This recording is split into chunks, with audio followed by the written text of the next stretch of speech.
ये कहानी एक ऐसे व्यक्ति की है जो ऑफिस में काम करता था।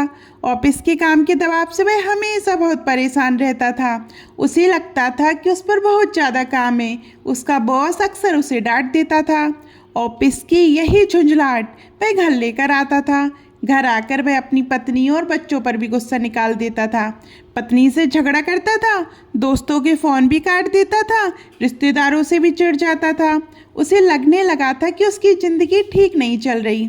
एक दिन वह अपने घर में बैठा हुआ था, तभी उसका छोटा बेटा उसके पास आया और बोला, पापा प्लीज़ मेरी मदद कर दीजिए, मुझे होमवर्क करना है। लेकिन वह पहले से ही गुस्से में था। उसने बेटे को डांट दिया और कहा, क्या मैं यहाँ बैठा हूँ तुम्हारा होमवर्क कराने के लिए? जाओ यहाँ से। बेटा चुपचाप अपने कमरे में चला गया।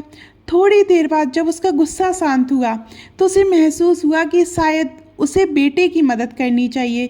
वह उठकर बेटे के कमरे में गया। वहाँ जाकर उसने देखा कि उसका बेटा सो चुका था।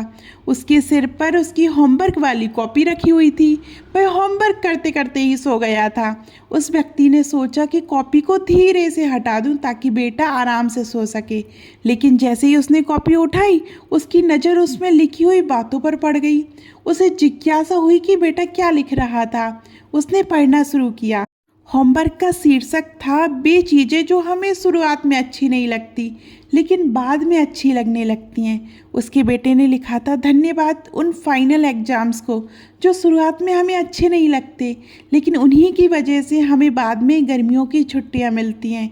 धन्यवाद उन कड़वी और बेस्वाद दवाइयों को जो हमें शुरू में बिल्कुल अच्छी नहीं लगती लेकिन उन्हीं की वजह से हम बाद में ठीक हो जाते हैं। धन्यवाद उस अलार्म घड़ी को जो हमें सुबह जगाती है। वह हमें अच्छी नहीं लगती क्योंकि उसी की वजह से हमें ये एहसास होता है कि हम जिंदा हैं। और धन्यवाद भगवान को क्योंकि उन्होंने मेरे जीवन में मेरे पापा को भेजा। शुरुआत में जब पापा मुझे डांटते थे तो मुझे बिल्कुल अच्छे नहीं लगते थे लेकिन बाद में वही मेरे लिए खाना और खिलौने लेकर आते हैं। इसलिए धन्यवाद भगवान क्योंकि आपने मेरे जीवन में मेरे पापा को भेजा, क्योंकि मेरे एक दोस्त के पास तो पापा ही नहीं है। ये आखिरी लाइन पढ़कर वह व्यक्ति अंदर तक हिल गया।